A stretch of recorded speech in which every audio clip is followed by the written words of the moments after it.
is appointed. Chapter 5, Victory Declared. Prophecy Fulfilled. Listen. The story moves toward a climactic victory. The book of Revelation climaxes with the triumph of justice, the restoration of creation, and the renewal of all things under God's rule. This is not myth. It is a divine promise.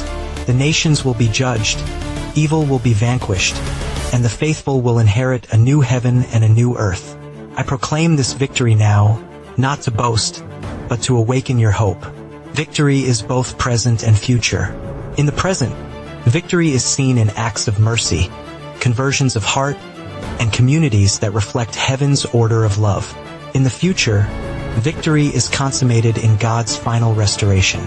Until that consummation, we fight with endurance, we labor with love, and we hope without wavering. The enemy is temporary.